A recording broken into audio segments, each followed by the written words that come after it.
Amen. Ce matin, je vais revenir à mon sujet. Vous savez que depuis un moment donné, nous parlons sur l'accès à la voix de Dieu. Dimanche dernier, j'ai prêché sur les 3 stages de la vie. Et Dieu nous a fait du bien. Je vais revenir à avoir accès à la voix de Dieu. Et nous reviendrons plus tard parce que Dieu est en train de me parler sur les 3 stages de la vie. Et donc, on va revenir là-dessus plus tard parce qu'il y a des choses que Dieu est en train de me montrer que nous allons scruter. On devait parler aujourd'hui, j'avais parlé des stages du désert, faire face aux stages du désert. Et je vais également vous parler de ce que j'appelle les fardeaux de la liberté. La liberté a des fardeaux. Alléluia. Et vous allez comprendre ce que c'est que la vraie liberté. Quand on parle de la liberté, selon la parole de Dieu, c'est quoi? Quelle est dans la pensée de Dieu? La liberté, c'est quoi? Amen. Vous savez, Dieu nous donne ces enseignements parce que Dieu veut voir son Église grandir. Dieu veut voir son peuple arriver à un autre niveau. Alléluia. Ce matin, je partagerai avec toi ce que j'intitule « Dans toujours l'accès à la voix de Dieu ».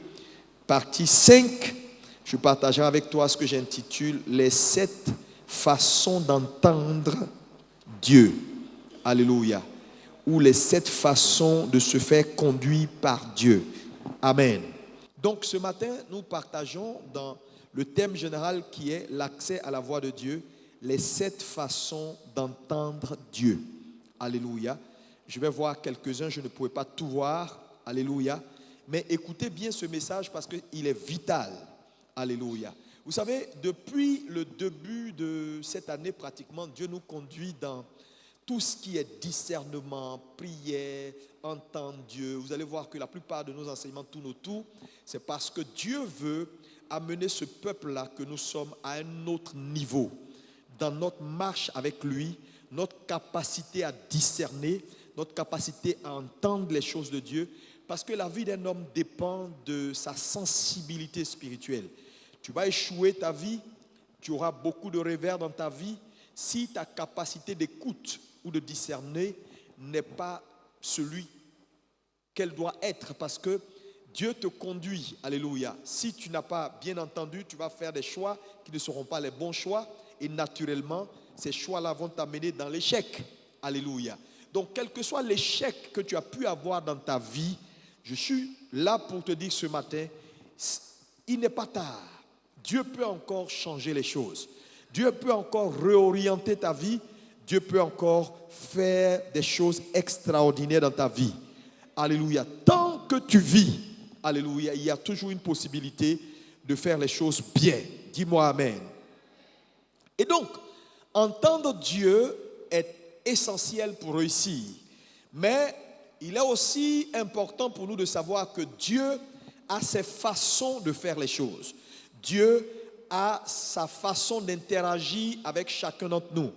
En fonction de notre éducation, de notre tempérament, Dieu a une façon d'interagir avec nous. Dieu n'interagit pas avec nous de la même façon. Alléluia. Dieu a une façon de connecter avec toi. Et ce matin, tu comprendras par l'étude que nous sommes en train de faire, la voie par laquelle Dieu te parle ou la façon dont Dieu interagit avec toi. Alléluia. Cela est essentiel parce que aujourd'hui, c'est l'une des problématiques que nous avons dans l'Église. Les gens se posent la question, mais comment entendre Dieu? Comment interagir avec Dieu? Pasteur, dis-moi, je veux faire ça, mais je ne sais pas qu'est-ce qu'il faut faire parce que je ne sais pas. Je prie, mais bon, je ne sais pas comment Dieu me conduit. Ou pasteur, je veux prendre une telle décision, mais je n'ai pas la pensée de Dieu. Que faire? Alléluia. Nous avons vu beaucoup de choses. J'ai dit également ceci. Dieu a établi 2 voies d'accès à lui. C'est-à-dire, si tu veux connecter avec la voix de Dieu, tu veux connaître la volonté de Dieu, il y a 2 grandes voies d'accès à Dieu. Numéro 1, sa création. Est-ce que tu peux dire avec moi sa création? La création de Dieu révèle Dieu. Donc la création est une voie d'accès à Dieu. C'est la première voie que Dieu établit pour que les hommes puissent avoir accès à lui, sa création. Deuxième voie d'accès à lui, c'est la parole révélée. Donc, nous avons la création et la parole révélée. Donc, un homme qui veut connaître Dieu peut trouver Dieu dans sa création. Un homme qui veut connaître Dieu peut trouver Dieu dans sa parole révélée. Il n'y a pas une troisième. C'est très important de le comprendre. Parce que beaucoup de gens cherchent souvent Dieu là où il n'est pas. Dieu est dans sa création et Dieu est dans sa parole. Voilà les deux choses où on peut trouver Dieu. Donc, lorsque vous cherchez Dieu et lorsque vous cherchez la volonté de Dieu, il y a ces deux voies, sa création et sa parole révélée. Il n'y a pas une troisième voie d'accès à Dieu. Et tout ce que nous allons voir maintenant, c'est-à-dire les façons d'approche ou les approches que Dieu a vis-à-vis de sa création, ces choses-là, on peut les catégoriser dans ces deux grandes voies d'accès à lui. Amen. Amen. C'est un sujet essentiel parce que c'est à ce niveau-là que beaucoup de chrétiens font fausse route. Dieu est éternel, il est esprit. Comment connecter avec Dieu ou comment Dieu connecte avec nous? Quels sont les moyens par lesquels Dieu parle à un homme? C'est très important. Les façons de Dieu d'interagir avec nous. Nous allons faire une première lecture, alléluia, dans Romains 14, verset 23. Mais avant Romains 14, lisons Job 33, verset 14 que nous avons lu autrefois. Job 33, verset 14. Job 33, verset 14. Dieu parle, cependant, tantôt d'une manière, tantôt d'une autre. Ça veut dire, Dieu a plusieurs façons de parler. Il a deux voies d'accès à sa voix, mais il a plusieurs façons de parler. Tantôt d'une manière, tantôt d'une autre. Donc, en fonction de la personnalité d'un homme, de son caractère et de ce que Dieu veut faire avec lui, Dieu a une façon de le connecter ou de parler à cette personne. Alléluia. Donc, la première chose que je veux que tu retiennes ici, je l'ai dit, Dieu a deux voies d'accès à sa voix ou à sa parole ou à lui. Sa création et la parole révélée. Et donc, dans ces deux voies d'accès, Dieu a des façons dont il connecte avec chacun en fonction de son tempérament, de la mission que Dieu lui assigne et de ce que Dieu veut le voir faire. Amen. Et ce matin, donc, nous allons voir cette façon dont Dieu donc, parle aux hommes ou interagit avec les hommes. Et la première ici que je mets à ton attention, c'est Dieu parle par conviction intérieure ou conviction spirituelle. Dis avec moi la conviction intérieure. Plus fort. Encore plus fort. Nous avons lu tout à l'heure Romains 14, verset 23 qui dit que tout ce qui n'est pas donc fruit de conviction est péché. Ça veut dire quoi? Dieu parle par conviction. Donc, il est essentiel pour chacun d'entre nous de comprendre ce que c'est que la conviction. La conviction spirituelle est un sentiment intérieur. Alléluia. De ce que quelque chose est bon ou n'est pas bon. Elle nous conduit donc dans la justice. C'est très important. Donc la conviction intérieure est ce qui nous conduit dans la justice. Quand je parle de justice, un homme ne peut pas arriver à la justice sans conviction intérieure ou sans conviction spirituelle. Donc Dieu parle par conviction intérieure ou conviction spirituelle. La conviction donc est un sentiment, alléluia. La conviction vient donc par le Saint-Esprit. Dieu convainc un homme. Dieu touche ton cœur. Dieu établit dans ton cœur un sentiment profond que la voie que tu es en train de prendre n'est pas la bonne ou la voie que tu es en train de prendre est la bonne ou la direction, cette direction est la bonne ou il faut faire simplement demi-tour. Donc, c'est une action de l'esprit. Est-ce qu'on peut dire que moi, c'est une action de l'esprit? La conviction est très importante parce que nous sommes dans les derniers jours. Alléluia. Et la Bible dit que tout ce qui donc n'est pas fruit de conviction est péché. Ça veut dire quoi? Un homme qui ne développe pas sa capacité de conviction dans les choses de Dieu sera sûrement à côté. C'est-à-dire quoi? Il sera à côté de la volonté de Dieu. Et quand on est à côté de la volonté de Dieu, on est dans le péché. Le péché se définit par être hors de la voie de Dieu. C'est tout. Voilà le péché dans son essence. Alléluia. Donc, qu'est-ce que c'est qu'une conviction? Une conviction est une certitude. Une certitude, une évidence fondée sur une évidence. C'est-à-dire quoi? Un homme est convaincu, il est persuadé. Mais cette persuasion qu'il a est basée sur une évidence. Ça veut dire quoi? Il n'y a pas de conviction sur rien. On ne dit pas, je suis convaincu que je dois voyager. Et puis ta conviction est basée sur rien. Vous savez, la conviction a une caractéristique, c'est qu'on peut ne pas pouvoir l'expliquer. Mais ça ne veut pas dire qu'elle n'est pas basée sur quelque chose. Donc il y a toujours une évidence qui bâtit une conviction. Et cette évidence-là, elle est intérieure. Alléluia, elle est intérieure. Donc Dieu parle par conviction. C'est très essentiel de comprendre ce que je te dis ce matin. Ça veut dire quoi? Il va arriver dans ta marche avec Dieu, tu vas vouloir comprendre la pensée de Dieu sur une situation ou savoir ce que Dieu veut dans la situation. Mais ça ne sera pas par une voix audible, ça ne sera pas par un songe, ça sera simplement par une conviction que Dieu mettra dans ton cœur, par le Saint-Esprit. Un sentiment profond, alléluia, une certitude, une persuasion de ce que c'est la voie à suivre. Si tu n'es pas un homme spirituel, alléluia, et que tu n'as pas la pratique des choses de Dieu, alors tu peux rater le but. Voilà pourquoi il est important pour nous chrétiens de comprendre que la conviction profonde dans le cœur intime, alléluia, est l'une des voies par lesquelles Dieu parle. Oui.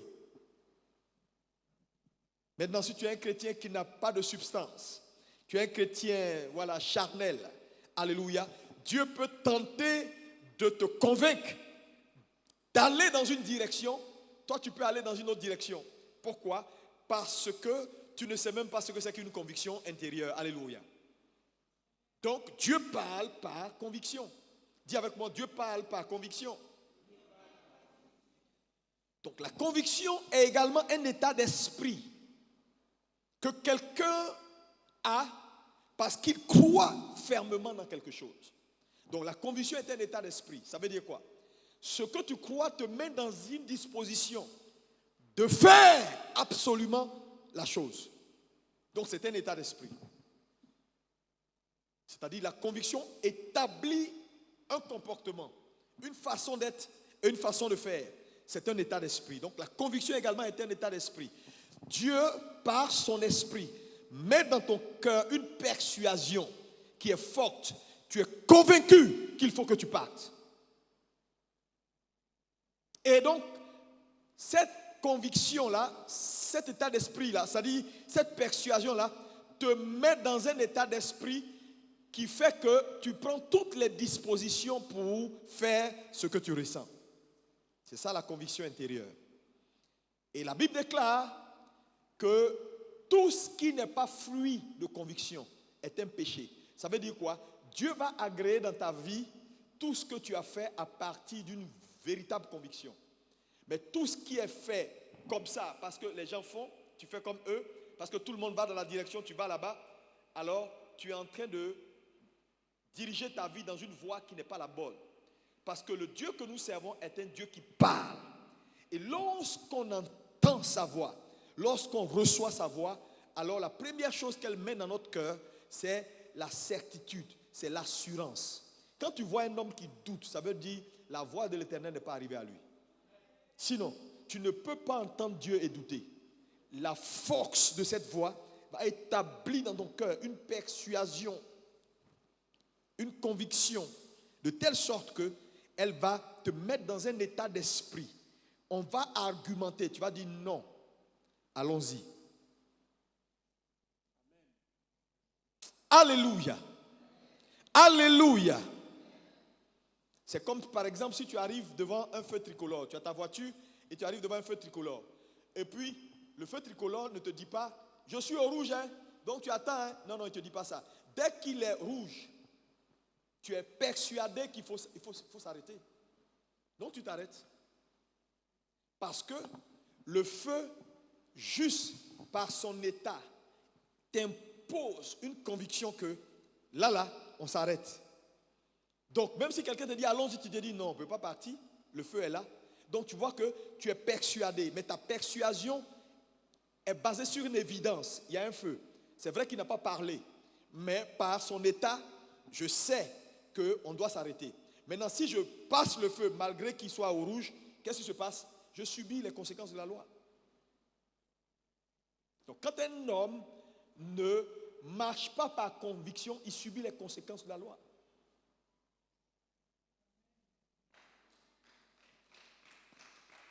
C'est pourquoi tu vas voir les gens ne s'en sortent pas. Il y a des calamités. Oui, j'ai pris une telle décision, mais je ne savais pas. 6 mois après, c'est des dégâts. Il est allé prendre quelqu'un, il dit on va faire affaire. Il n'a même pas prié. Dieu lui a dit non. Mais il est parti quand même. Et voilà aujourd'hui, tout est mélangé. Pourquoi? Parce qu'à un moment donné, Dieu va toujours te parler. Est-ce que quelqu'un peut dire avec moi, Dieu parle? Tantôt d'une manière, tantôt d'une autre. Et non lui prend point garde. Donc, la première voie, la première façon dont Dieu communique avec nous, c'est par la conviction. Est-ce qu'on peut dire conviction? Alléluia. Deuxième façon dont Dieu a accès à vous et vous parle, c'est également, Dieu parle par ce qu'on appelle le fardeau spirituel. Dis avec moi le fardeau spirituel. Plus fort s'il vous plaît. Qu'est-ce que c'est qu'un fardeau spirituel? Alléluia. Un fardeau spirituel est une persuasion également. Mais je vais te montrer la différence tout à l'heure. Lis-moi Acte 20, versets 22 à 23. Acte 20, versets 22 à 23. Acte 20. Alléluia. Maintenant voici, lié par l'Esprit, je vais à Jérusalem, contraint par l'Esprit, je vais à Jérusalem, ne sachant pas ce qui m'y arrivera. Oui. Seulement, de ville en ville, l'Esprit Saint m'avertit que des liens et des tribulations m'attendent. Mais je ne fais pour moi-même aucun cas de ma vie. Alléluia. Regardez ici, il s'agit de l'apôtre Paul, dont Dieu va donner des instructions, alléluia, et va lui demander d'aller quelque part.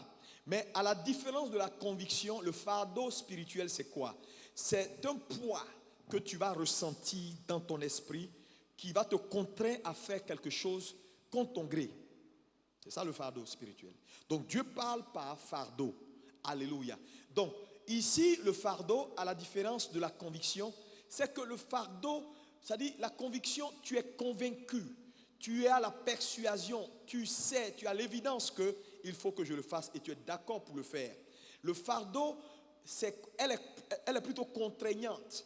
Par exemple, Dieu te réveille à 2 heures du matin et te dit, lève-toi et prie parce que je veux faire quelque chose. Mais en temps normal, tu n'as pas envie de te réveiller, tu as envie de dormir. Mais la pression du fardeau est telle que, mon ami, ton sommeil est perdu. C'est ça qu'on appelle un fardeau spirituel. Donc Dieu également parle par fardeau. Et on voit dans le cas de Paul ici, Dieu met un fardeau sur son esprit. Il dit pressé par l'esprit, contraint par l'esprit.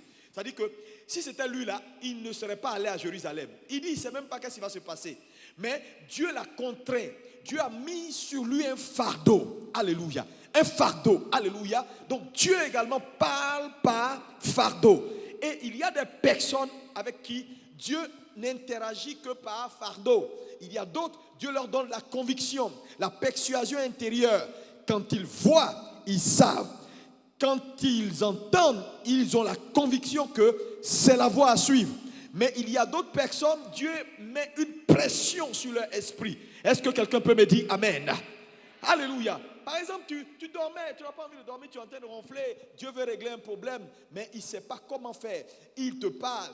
Là, il sait que tu vas refuser de dire oh non, il faut que je me lève. Donc, il met sur ton esprit un fardeau, une pression spirituelle qui te pousse à faire ce que Dieu veut que tu fasses. Voilà le cas de Paul. Alléluia. Et donc, vous allez voir que souvent, le fardeau spirituel n'a rien à voir avec nous. Dieu, donc, nous parle en vue de quelque chose qu'il veut accomplir, soit pour quelqu'un, soit dans une situation donnée. Est-ce qu'on peut me dire Amen? Oh, que ton Amen soit plus fort que ça. Alléluia. Donc le fardeau spirituel est quelque chose de réel. Lis-moi Matthieu 26, verset 39 et le verset 42. Matthieu 26, verset 39, verset 42. Nous voyons dans cette histoire également la manifestation du fardeau spirituel. Oui, vas-y. Puis, ayant fait quelques pas en avant, oui, il se jeta sur sa face oui, et pria ainsi. Mon Père, s'il est possible que cette coupe s'éloigne de moi.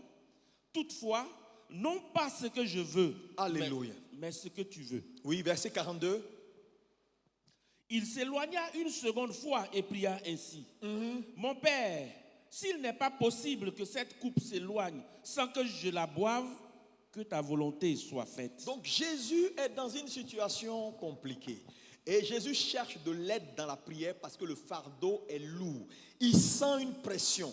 Il sent quelque chose qui le contraint à aller. Alors que naturellement, il n'a pas envie forcément d'aller. Parce que la réponse que Jésus donne montre qu'il aurait bien voulu que le salut se fasse par une autre voie que la voie de la pression et de la mort. Mais à un moment donné, il comprend que le fardeau, lorsque Dieu dépose sur toi un fardeau spirituel, frère, le fardeau est contraignant. Le fardeau est contraignant. Et il revient vers Dieu, donc il demande à Dieu, il dit non mais écoute, si ce n'est pas possible que ce fardeau-là me quitte, alors non pas ce que je veux, mais ce que tu veux. C'était un langage que Dieu lui donnait. Donc Dieu, souvent dans des situations, peut ne pas parler de façon audible. Il met juste le fardeau sur ton esprit et il s'attend à ce que naturellement tu sois obéissant, à dire non pas ce que je veux, mais ce que tu veux. Je veux dire à quelqu'un, tu es dans une situation, tu veux entendre la voix de Dieu, tu veux voir la voix de Dieu. Dieu va mettre sur ton cœur un fardeau. Dieu va te mettre face à une situation où la situation va te presser. La situation va être comme un poids sur toi. Mais, frère, sois obéissant. Ça doit être sûrement la voix de Dieu. Le problème, c'est que certains chrétiens charnels, lorsqu'ils sont face à certaines pressions, font le choix d'ôter la pression et de déposer la pression sans accomplir ce que cette pression-là représente ou ce que Dieu attend d'eux. Regardez le cas de Jésus. Il aurait pu dire non, c'est trop compliqué, je laisse tomber. Mais il dit non pas ce que je veux, mais ce que tu veux. Et Jésus accomplit la volonté de Dieu. Frères et sœurs, Dieu est souverain. C'est lui qui choisit. Dans sa capacité à interagir avec vous, c'est lui qui choisit la voie qui lui sied. Ce n'est pas vous. C'est lui qui vous connaît. C'est comme un père qui parle avec ses enfants à la maison en fonction de leur tempérament, en fonction de leur caractère et en fonction de ce qu'il veut faire pour eux. Et là où il veut les envoyer, il a une façon de communiquer avec chacun. Il a une approche avec chacun. Mais c'est le père qui choisit l'approche en fonction de ce qu'il sait de ses enfants. Ce n'est pas l'enfant qui dit, papa, moi je veux que quand tu me parles, il faut que tu viennes comme ça. Non, ce n'est pas à l'enfant de choisir la voie d'accès à lui. C'est le père qui choisit la voie d'accès parce que c'est lui qui connaît ses enfants. Frère, Dieu te connaît. Dieu sait ta sensibilité. Dieu sait ton tempérament. C'est lui qui choisit comment il veut interagir avec toi. À toi d'aller vers lui et de lui dire, Saint-Esprit, révèle-moi la façon dont Dieu interagit avec moi. Pour que quand Dieu viendra, tu puisses l'identifier. Parce qu'il y a beaucoup de gens ont raté Dieu par l'incapacité de savoir que ça là c'était Dieu. Le poids que tu ressens. Tu peux te lever un matin, tu sens la pression. À chaque fois que tu passes dans le même endroit, tu sens comme un fardeau. Il faut que j'aille là-bas. Il faut que je fasse un don là-bas. Il faut que je fasse un don là-bas. C'est Dieu qui est en train de te parler. Tu vas prendre ça, tu vas enlever pour mettre dans ta poche pour dire au nom de Jésus. Ça là peut-être c'est le diable, ce n'est pas le diable. Dieu est en train de te parler. Dieu te donne accès à sa voix. Saisis sa voix et reçois la vie. Souvent c'est une pression. Tu n'as pas de paix jusqu'à ce que tu fasses l'offrande là. C'est Dieu qui est en train de te sauver. Le problème, il y en a qui vont tout faire pour tuer la pression. Pour tuer la pression, enlever la pression là. Ils enlèvent ça par la force. Je ne veux pas de pression. Dieu parle par fardeau. Je ne sais pas quel est ton fardeau maintenant. Ton fardeau est la voix de Dieu dans ta vie. Il y a des gens qui se promènent dans la rue, quand ils voient les enfants de la rue, ils ont un fardeau. Tant qu'ils ne font pas quelque chose, ils ne s'en sortent pas. Ils sentent. Mon ami, Dieu est en train de te parler. Tu vas mettre un fardeau. Tu ne sais pas. On peut même te dire que là-bas, là, ce n'est pas bon. Hein? Mais même le c'est pas bon. Paul dit, il ne sait pas qu'est-ce qui va se passer à Jérusalem. Il sait qu'il peut avoir de l'adversité. Mais ce n'est pas ça le plus important. Il est contraint d'y aller. Donc la différence entre la conviction et le fardeau, c'est que le fardeau est contraignant. La conviction, Dieu te convainc. Il te persuade que c'est ça. Donc tu es convaincu et puis tu fais ça de façon volontaire. Mais le fardeau, tu n'es pas forcément convaincu. Mais tu sens la pression. Tu sens que tant que je ne fais pas cette chose-là, j'ai l'impression que je n'ai pas le paix. Est-ce que quelqu'un est béni ce matin? Alléluia. Et très souvent pour lever un fardeau, je te dis la vérité, pour lever un fardeau, il faut l'accomplissement et la prière. Tu ne peux pas lever un fardeau comme ça. Tant que tu ne pries pas et tu n'accomplis pas ce que le fardeau. Jésus a tout fait, il a prié. À un moment donné, il a dit, bon écoute, on laisse tomber. Ce que tu veux faire, fais-le. On est dedans. Et il a continué à prier jusqu'à ce que, on dit, l'ange vienne le fortifier. Parce que l'ange a vu qu'il était maintenant aligné avec la volonté de Dieu. Tu vas perdre ta paix jusqu'à ce que tu fasses ce que Dieu attend de toi. Je te condamne à ça. Dis-moi amen. Dis-moi amen. Si Dieu t'aime, il va te coincer. Il y a des gens, la situation que tu traverses là, tu peux dire oui. Souvent, après tu vas remercier Dieu de ce que quelqu'un t'a trahi. Après tu vas remercier Dieu de ce que quelqu'un t'a fait mal. Oui. Tu sais, les voies de Dieu ne sont pas les voies des hommes. Oui. Tu souffres aujourd'hui. Tu souffres. Tu es là, tu ne comprends pas. Tu dis, mais Seigneur, qu'est-ce qui se passe? Qu'est-ce qui se passe? Tu comprendras. Tu comprendras. Dis-moi amen. Troisième façon dont Dieu parle ou interagit avec sa création, c'est ce que j'appelle la perception spirituelle. Dis avec moi la perception spirituelle. Encore plus fort. Encore plus fort. Dieu parle par perception. Ça veut dire quoi? Qu'est-ce que c'est que la perception spirituelle? C'est une connaissance intérieure des choses. Dis avec moi, c'est une connaissance intérieure des choses. Oui. Luc 9, versets 46 et 48. Vas-y. Luc 9, verset 46. Oui. Une pensée leur vint à l'esprit. Une pensée leur vint à l'esprit. À savoir lequel d'entre eux était le plus grand. Oui. Jésus, voyant la pensée de leur cœur. La Bible dit Jésus voyant la pensée de leur cœur. Donc la perception, c'est ta capacité de voir au-delà du naturel d'un homme.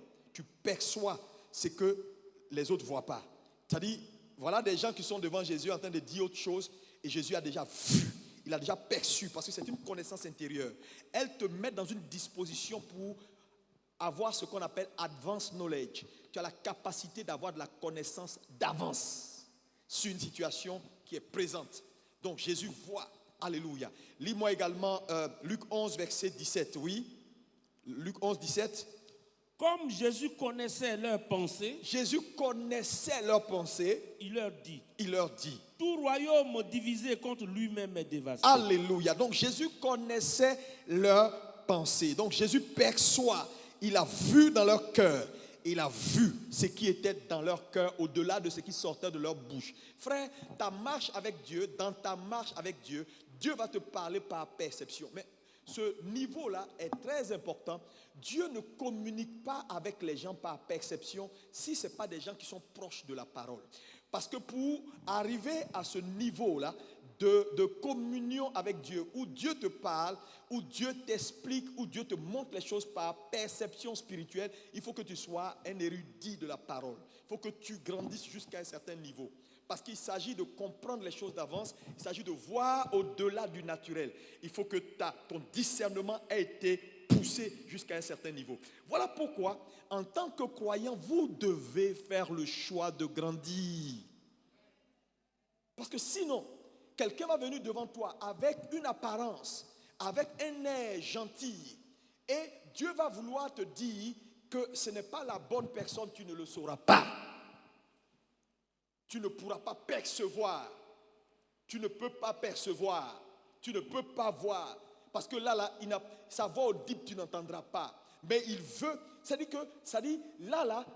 cette capacité d'interagir avec Dieu par la perception, c'est-à-dire, Dieu fait grandir ton esprit jusqu'à un certain niveau où ton esprit est tellement développé qu'il peut percer la chair pour voir le cœur.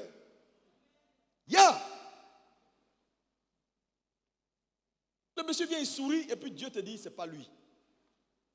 Et puis tu dis, oui, je sais que c'est pas lui. On dit, mais rien ne te montre que c'est lui qui va prendre le couteau. Mais toi, tu as déjà vu. Tu as déjà vu. C'est ce qu'on appelle le témoignage de l'esprit, le témoignage intérieur. La perception spirituelle. La connaissance intérieure des choses. Dieu te fait voir les choses. C'est ce que Paul avait. Paul monte dans le bateau. Tout est bien, le bon sens est là, la vie des experts, tout est bon. Et Paul perçoit qu'il y a un danger, le bateau va couler. Tout le monde dit, mais attendez. L'expert a parlé. Le propriétaire du navire a parlé. Attends, le bon sens, voilà, tout va bien. La foule a parlé. Attends, de quoi tu parles? Il dit, il va avoir naufrage. Pourquoi? Parce que son esprit avait grandi jusqu'à un certain niveau où il avait la capacité de percevoir. Il dit, je perçois. Je vois dans mon homme intérieur une autre scène.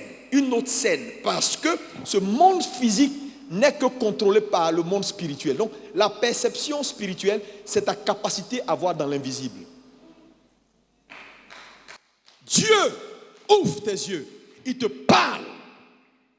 Et frère, si vous n'arrivez pas là, parce que Dieu veut vous parler, vous faites face chaque jour à des gens. Vous êtes au bureau, vous marchez avec des gens, vous ne les connaissez même pas, des hypocrites. Ce monde est rempli de gens méchants. Donc Dieu parle par perception. Souvent, tu veux connaître la volonté de Dieu dans une situation. Dieu ne va pas attendre que tu dormes pour aller envoyer songe ou bien parler. Oh, c'est moi, je veux que tu ailles parce que... Non. Dieu ouvre tes yeux sur le spirituel. Et tu as une connaissance intérieure.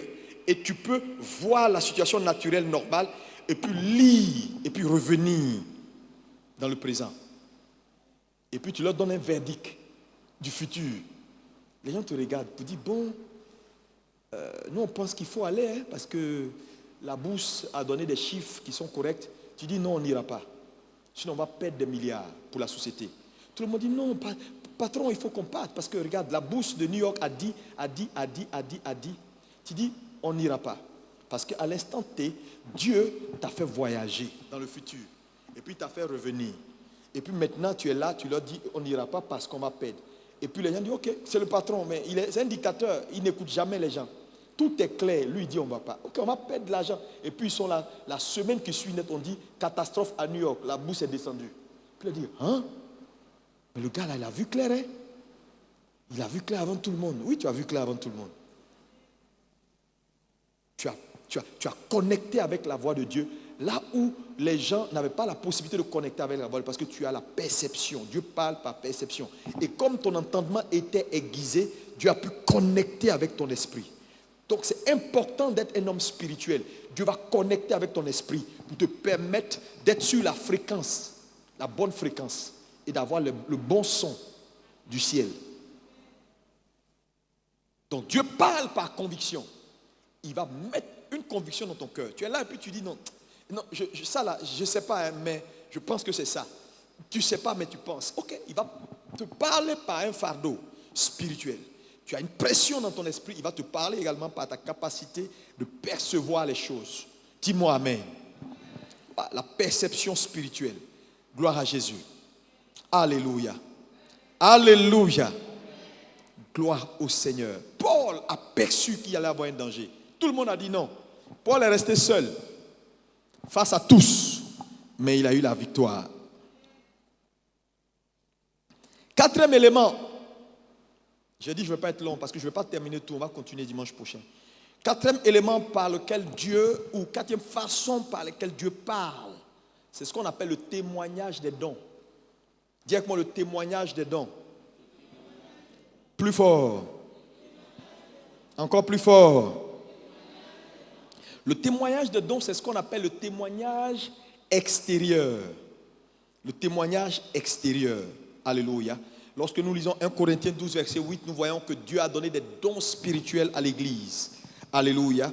Et par les dons de la parole de connaissance, les dons du prophétique, alléluia, et les dons de sagesse, on peut apporter la voix de Dieu, on peut donner un message de la part du Seigneur. Un prophète peut venir pour dire ainsi parle le Seigneur. Ou voilà ce que je ressens dans mon esprit, voilà la parole de connaissance que Dieu me donne pour toi dans 6 mois, ça. Le problème avec l'Église, c'est que la plupart des chrétiens pensent que la voix de l'Éternel, Dieu ne parle que par le témoignage des dons. Alors que Dieu ne parle pas que par le témoignage des dons. Le témoignage des dons est extérieur. Alléluia. Et ce que l'Église doit comprendre aujourd'hui, c'est que le témoignage intérieur précède le témoignage extérieur.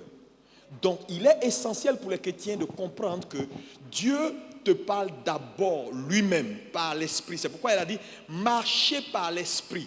Il dit, celui qui est conduit par l'Esprit de Dieu est appelé quoi? Fils de Dieu. Ceux qui sont conduits par l'Esprit de Dieu sont appelés fils de Dieu. Lis-moi Romains 8, verset 14. Romains 8, verset 14. Car tous ceux qui sont conduits par l'Esprit de Dieu sont fils de Dieu. C'est-à-dire, un homme conduit par l'Esprit est fils. Ça veut dire quoi? Ce que Dieu recherche en point numéro 1 dans votre vie, c'est que vous soyez conduit par l'Esprit. Parce que la qualité de fils est différente de la qualité d'enfant. On dit, tant que l'héritier demeure enfant, il ne diffère rien d'un esclave. Dieu ne veut pas que tu restes enfant, mais que tu deviennes fils, kouios, que tu quittes le statut de népios pour devenir un fils.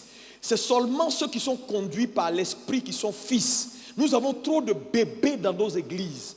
Bébés spirituels, ils ne font que se plaindre, ils ne font que parler, ils ne font que parler, ils ne font que se plaindre. Frère, tu vas mourir dans le désert. Je vous ai dit dimanche dernier que les hommes délivrés, là, les hommes délivrés sont les plus dangereux. Parce qu'on peut être délivré et murmurer. On peut être délivré et faire palabre. Parce que les Égyptiens, là, les Israélites, là, ils ont été délivrés de l'Égypte. Ils sont passés par la mer Rouge. Mais quand ils sont arrivés dans le désert, ça ne les a pas changés. La délivrance ne te change pas, elle te relocalise. Si moi je quitte Abidjan pour aller vivre à Paris, ça ne veut pas dire que je suis français.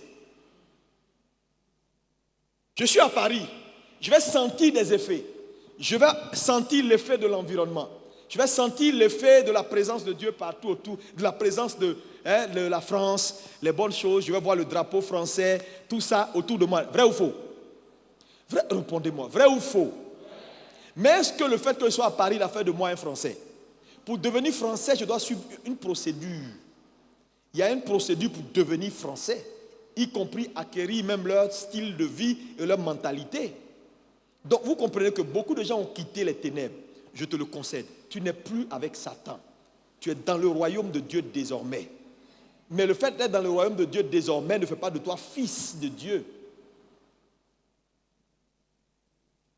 Donc, comprenez que la liberté, la vraie liberté s'acquiert. la vraie liberté est un choix. La vraie liberté est un choix. Dis avec moi, c'est un choix. On choisit d'être libre.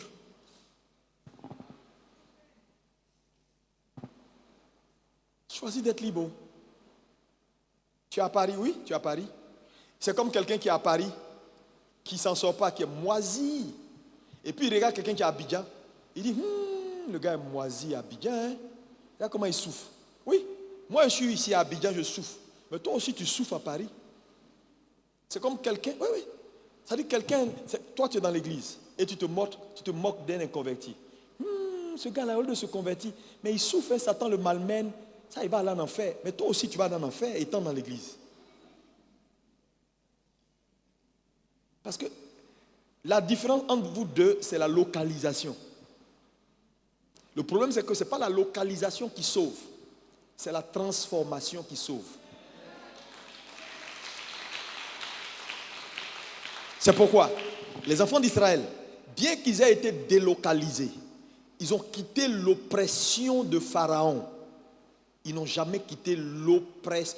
Ils ont quitté l'oppresseur qui était Pharaon. Mais jamais ils n'ont quitté l'oppression. Donc on peut être délivré de l'oppresseur sans être délivré de l'oppression. La vraie liberté, c'est quand on est délivré de l'oppression. Donc je veux te dire ce matin, frère, il y a un choix que tu dois faire ce matin. Dis avec moi un choix. Oui, un choix à faire. Dieu veut te conduire d'abord par le témoignage intérieur. Le Saint-Esprit, celui qui est conduit par l'Esprit est fils. Le problème, c'est que tout le monde pense, dans nos églises en général, que Dieu parle par le témoignage extérieur, par le témoignage des dons. Qu'est-ce que c'est que le témoignage des dons? Ainsi parle le Seigneur. Quelqu'un prophétise sur toi. Tu dis, Dieu m'a parlé. Hey, Dieu m'a parlé. Dans 6 mois, je veux te voir à Paris. Waouh, Dieu m'a parlé. Il m'a dit, dans 6 mois, il veut me voir à Paris. Donc pour lui, Dieu lui a parlé, n'est-ce pas?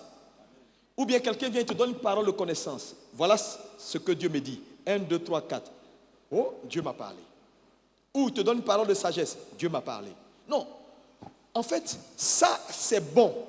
Mais ça vient pour confirmer ce que Dieu t'a déjà dit. C'est d'abord le témoignage intérieur. Donc, numéro 1, la conviction est un témoignage intérieur de l'esprit. 2, le fardeau spirituel est un témoignage intérieur. 3, la persuasion ou la capacité de percevoir est un témoignage intérieur. Dieu te parle. Donc, quand un homme grandit dans ces choses qui sont le témoignage intérieur, alors le témoignage extérieur ne vient que pour confirmer ce que Dieu a déjà dit à son esprit. Mais on ne vit pas sa vie d'abord par le témoignage extérieur. Tu vas te perdre. Ça veut dire quoi? Ça veut dire que ta survie dépend de ma consécration. Si je ne suis pas consacré ou si je ne suis pas inspiré, je te perds. Si le seul baromètre que tu as pour entendre Dieu, c'est ainsi parle le Seigneur. Le problème aujourd'hui, c'est que les gens s'assoient sur Internet, les gens écoutent des gens, des prophètes, ils multiplient, ils pilulent, parce que c'est le bon fond de commerce.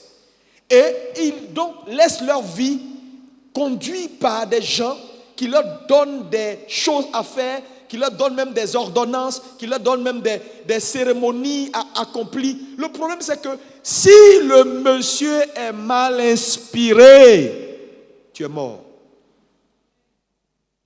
C'est pourquoi Dieu n'a pas permis que avoir accès à sa voix, primo, soit le témoignage extérieur, mais en priorité le témoignage intérieur. Voilà pourquoi il dit, ceux qui sont conduits par l'esprit sont fils. Donc Dieu s'attend à ce que tu sois d'abord conduit.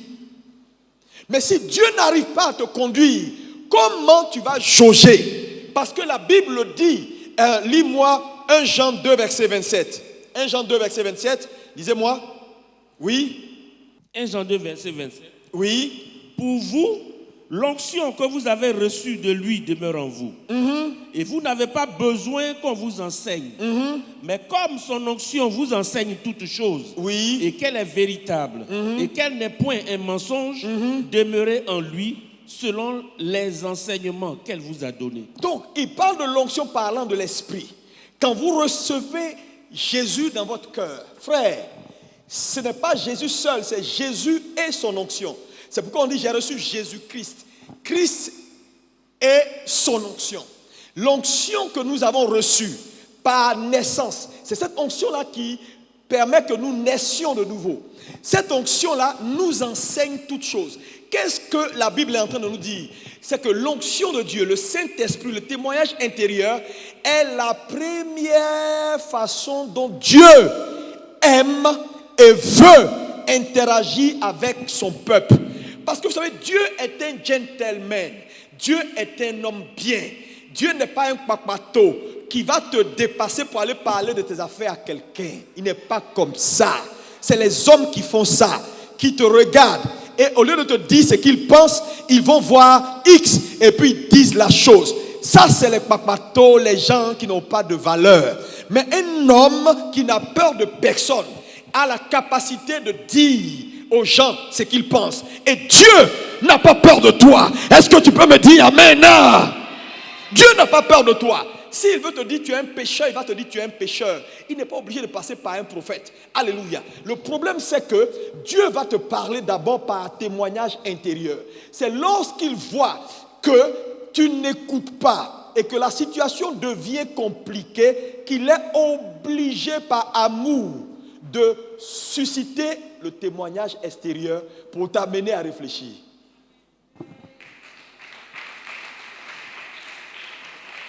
Donc, la première chose, c'est le témoignage intérieur. C'est pourquoi vous devez grandir.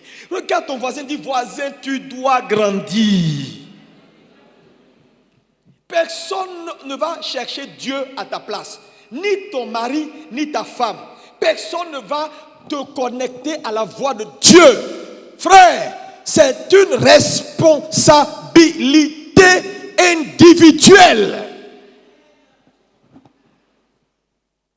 Regardez nos églises. Pourquoi aujourd'hui ces faux prophètes, ces gens-là qui ont mélangé la gloire de Dieu à autre chose, prospèrent?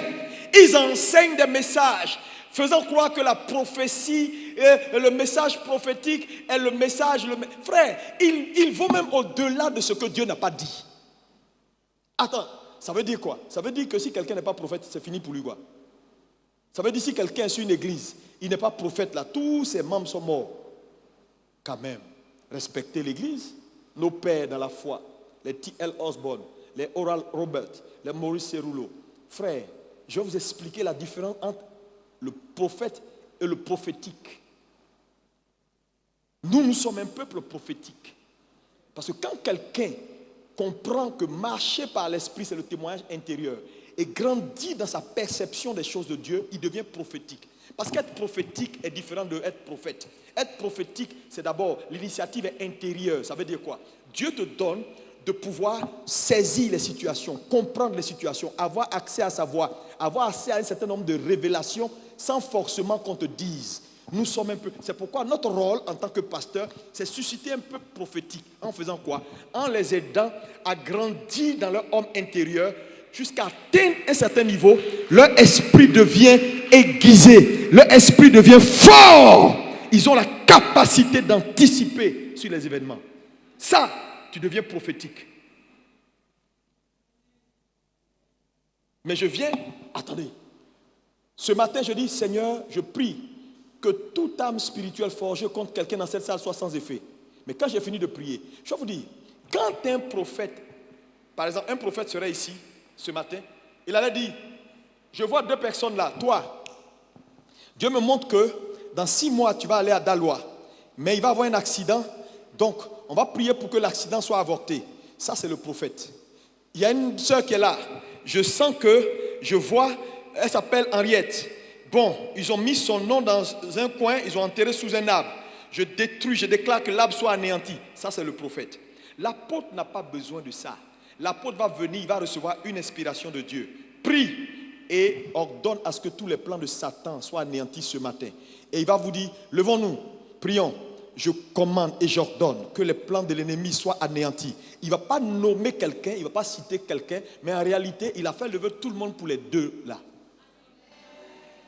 Le prophète a dit leur nom, lui n'a pas dit le nom, mais les résultats sont les mêmes. Ça veut dire quoi? Avec Dieu, ce n'est pas le spectacle, ce sont les résultats.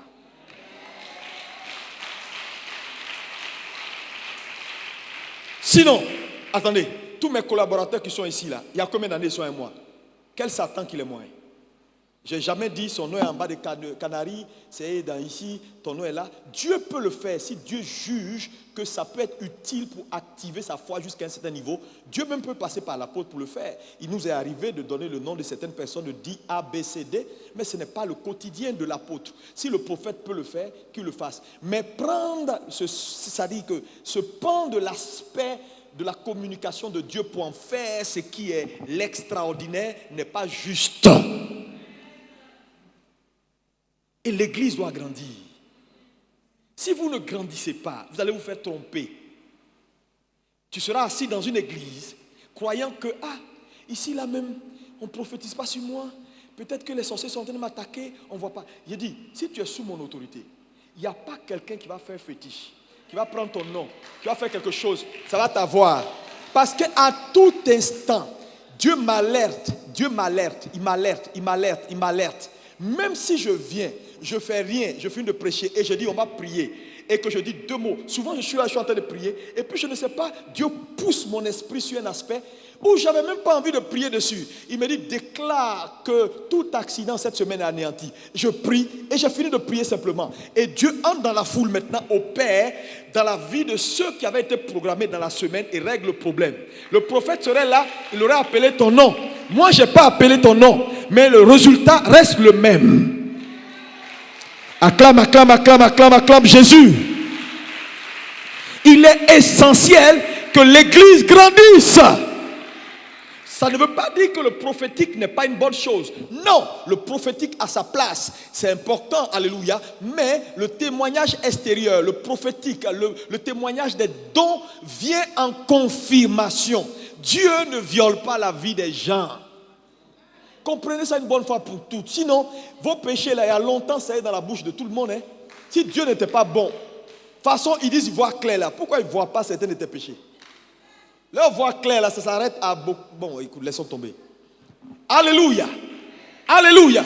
Mais Dieu ne va pas aller prendre ta vie pour montrer à un prophète. Dieu n'est pas comme ça. Il n'est pas comme ça. C'est pourquoi tu dois le suivre, parce qu'il est bon. C'est un bon père. C'est un père qui veut avoir une communion personnelle avec ses enfants. Il a envoyé le Saint-Esprit. Le Saint-Esprit est notre paraclétos. C'est lui l'aide, celui qui est venu nous aider, pour nous conduire, pour nous parler. Le témoignage intérieur, c'est pourquoi développe ta communion avec Dieu, pour que quand Dieu veut avoir accès à toi, il ne soit pas obligé d'aller voir Paul. Parce que je te dis, si à un moment donné il n'arrive pas, il va aller voir quelqu'un par amour. Le problème c'est que les gens sont comme ils sont. Si Dieu a parlé par eux, ils vont garder ça. À chaque fois qu'ils te voient, ils disent, c'est pas ce gars-là que j'ai prophétisé sur lui, il paraît qu'il cherchait les femmes là, c'est pas lui.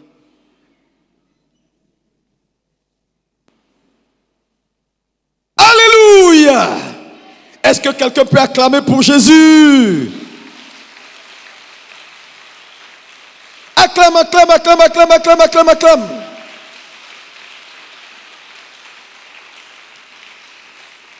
C'est pourquoi la Bible dit, l'esprit de l'homme est une lampe entre les mains de l'Éternel. Ça veut dire quoi? Dieu te conduit à la lumière de ta lumière. Je reprends. Dieu te conduit toujours à la lumière de ta lumière. C'est ton esprit est la lampe. Ce n'est pas lui sa lampe, c'est ta lampe. Ton esprit est ta lampe.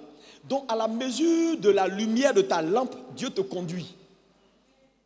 Donc veille à ce que ta lampe éclaire en ajoutant de l'huile, en travaillant sur toi-même. C'est important de grandir. Hein?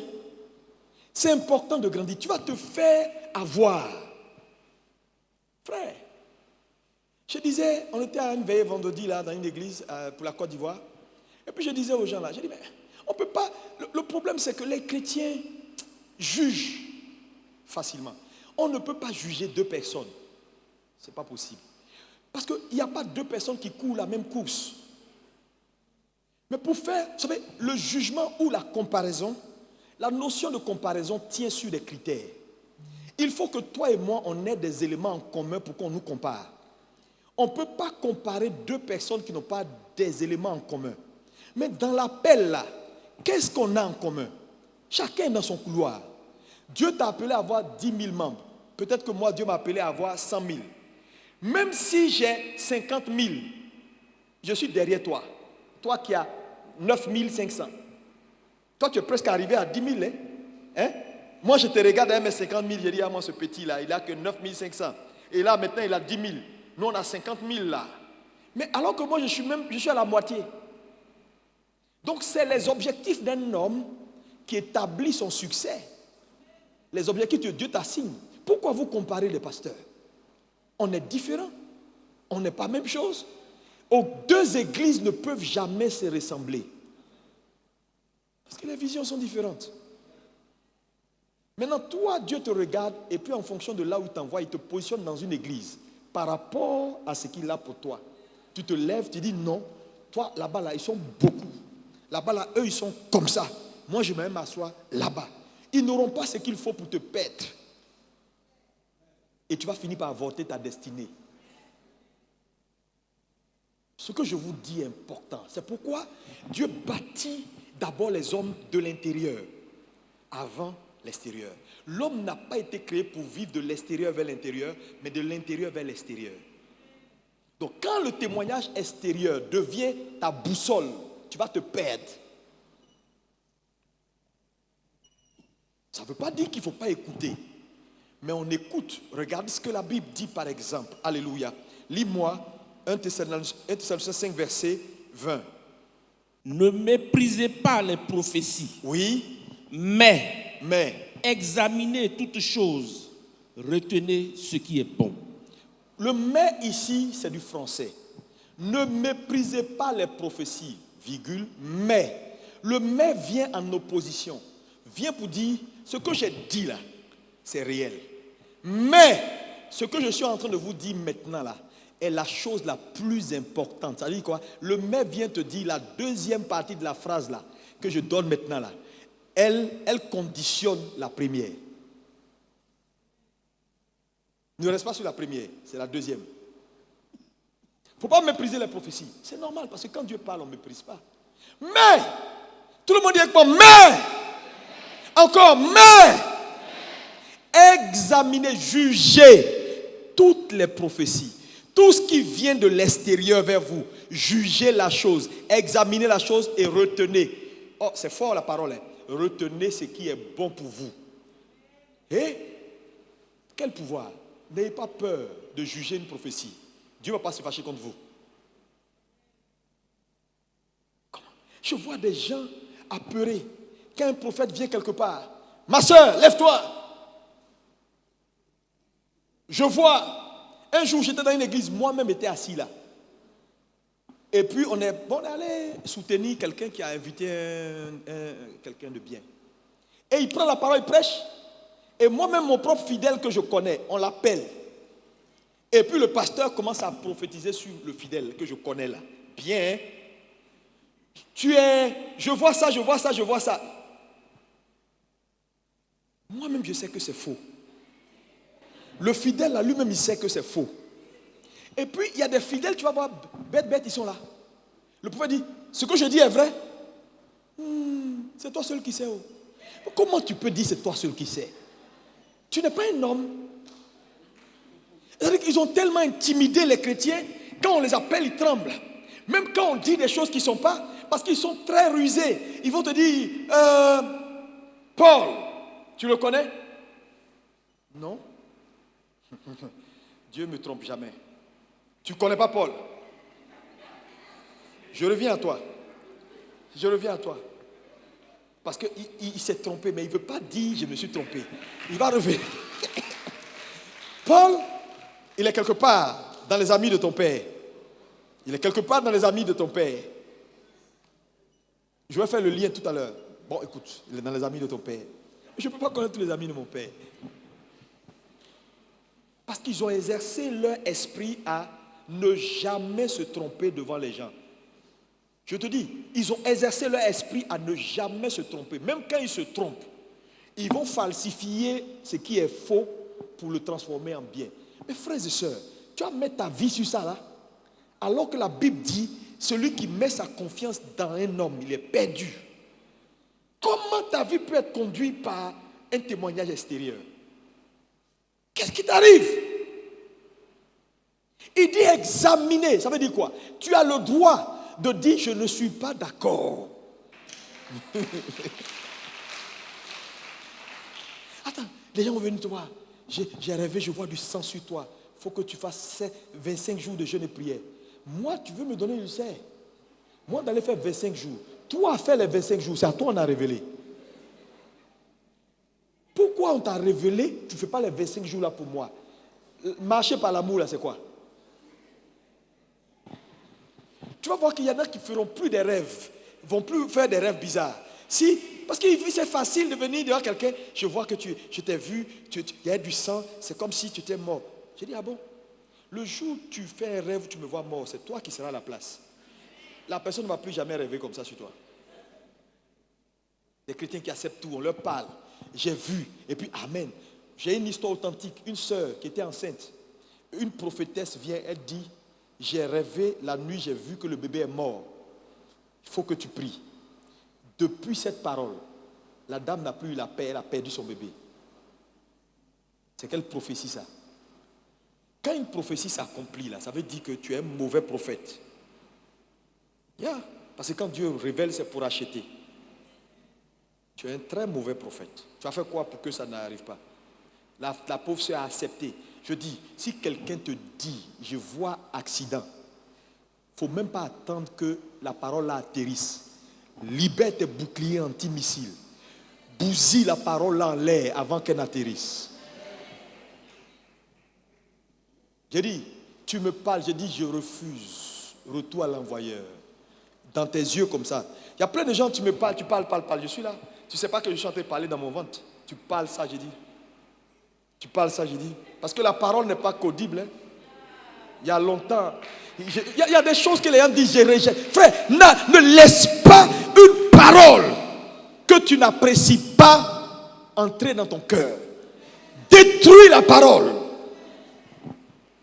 Parce que il y a ta foi. Il te sera fait selon ta foi. Dieu est un démocrate. Il a ouvert la Bible. Quand il dit il te sera fait selon ta foi, moi ma foi c'est que, ma foi tu sais c'est quoi? C'est que aucun malheur n'atteindra le juste. Si toi ta foi c'est que le malheur atteint souvent le juste, c'est ton problème. Il y a 2 versets dans la Bible. Tu as pris pour toi, moi j'ai pris pour moi. Aucun malheur ne m'arrivera. Si toi tu veux que ça t'arrive de temps en temps et puis que Dieu te délivre, c'est ton problème. Il ne faut pas me juger pour ce que j'ai fait comme choix. De quoi? Ou bien ce que je crois là, c'est le Coran.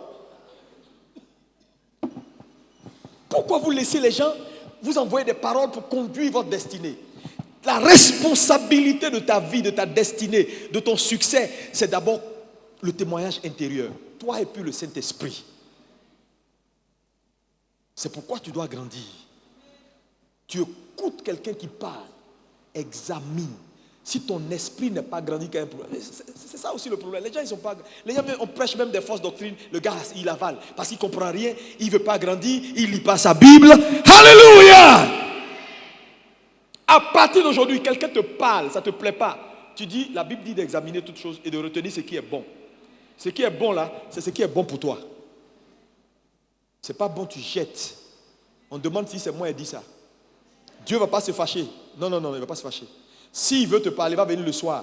Mais en fait, j'aime bien Joseph. Parce que quand Marie est venue raconter à Joseph que oui, il y a un ange qui est venu et qui a dit que je suis enceinte. En Israël ici, là, ange enceinte les gens? Non. Même si je suis de la lignée messianique, j'accepte pas aujourd'hui, j'accepte pas demain. Marie, tu vas sortir de ma maison. Dieu a dû descendre pour négocier avec Joseph pour lui dire, cool, c'est moi. J'ai dit, Dieu, Quand il veut faire quelque chose, il va te persuader. Il va venir te voir. Donc, jette la chose. Si ce n'est pas bon, si tu ne crois pas en ça, jette.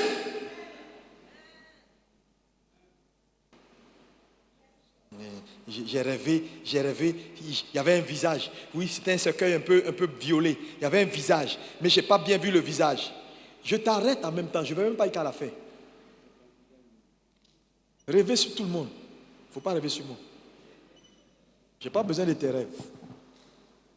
Si tu dis, tu m'as vu en train d'évangéliser, les âmes se sauvent. Il y a beaucoup de les richesses, on est en train de gagner. Hein. Ça je prends, ça je prends, ça je prends. Alléluia! Gloire à Dieu. Même il y a des choses qu'ils vont te dire là, c'est pas utile, tu sais déjà. Oui, je vois, ta grand-mère s'appelle Henriette Jonas. C'est vrai ou c'est faux? C'est vrai. Puis tu es content. Power, prophesy. Ça, il a dit quoi? Il t'a rien dit. Il t'a dit quelque chose que tu sais. Ça va t'envoyer où? Ça va te donner beaucoup de trucs.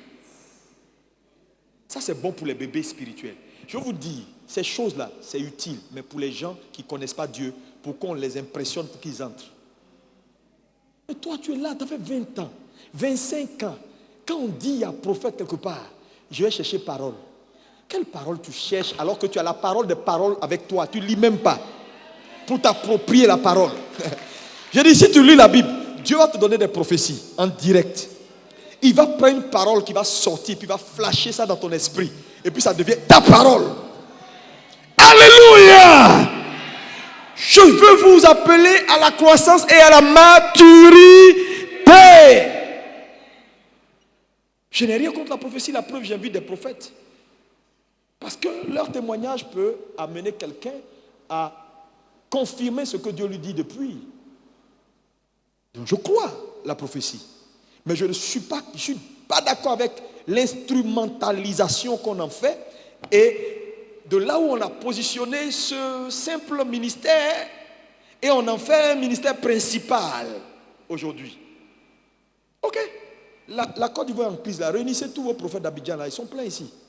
Et dites-leur de nous dire exactement le 31 là, le premier, qui est le président. Et puis qu'est-ce qui va se passer pour qu'on soit en paix? Ils viennent sur Internet, ils disent ainsi parle le Seigneur, le premier là, 1, 2, 3, 4, 5. Ils ont peur. Ils ont tous peur. Vous savez pourquoi? Parce qu'ils ne sont pas sûrs. Ils ne sont même pas sûrs de ce qu'ils vont dire. Donc, ils sont là, ils parlent en parabole, et puis après, quand ça va arriver, ils vont venir se mettre sur Internet, prendre les paraboles, ils ont dit là pour dire, j'avais dit, la situation sera trouble. Ça là, même si j'ai dit ça là, ça va arriver. La situation va être un peu difficile, mais on va s'en sortir. Et puis le jour où on s'en sort avec quelques marches, bus cassés, et puis je mets la vidéo. J'avais dit avant les élections que la situation allait être difficile. Ah, prophétie attrape-nigo là, tout le monde connaît ça. Donnez-nous les détails. Le nom du président, il est né dans quel village? Tout. Sa nationalité. Alléluia. Coronavirus là, dites-nous ça finit quand? Entrez dans les saints des saints, dites-nous ça finit quand? Dieu ouvre vos yeux sur le nom des grands-mères, l'air, nourriture, tout ça là. Pourquoi Dieu n'ouvre pas vos yeux sur le médicament de corona là? Et puis tu attrapes une feuille, tu dis, Dieu dit c'est ça le médicament de corona. S'il peut ouvrir tes yeux sur le nom d'une grand-mère, il peut ouvrir tes yeux sur le médicament de corona, non? Ça au moins c'est utile, tu vas devenir multimilliardaire. Arrêtez. Faites confiance en Dieu. Croyez Dieu. Alléluia. Dieu va vous préserver. Votre vie est trop utile pour que vous laissiez ça dans la direction de quelqu'un qui lui-même n'est pas clair. Je vous ai dit ici un jour que, et ça c'est très important,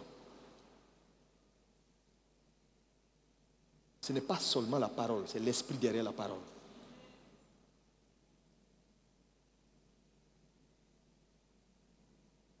Quelqu'un est béni? Tu es béni, acclame Jésus. Marcher par l'esprit. Alléluia. C'est important de marcher par l'esprit. Et je vais engager tout le monde ce matin. Je vais m'arrêter là ce matin. On va gagner du temps. Dimanche prochain, je vais vous parler sur d'autres voies d'accès, d'autres façons dont Dieu parle. Je vais vous parler des songes. Là, il faut être là dimanche parce que tu vas comprendre tellement de choses. Je te parlerai des songes, des rêves. Je te parlerai du ministère des anges. Et je te parlerai de la voix audible de Dieu. Je te dis 7 façons dont Dieu interagit avec sa création. Tu vas comprendre. Tous les gros rêveurs, préparez-vous pour dimanche prochain.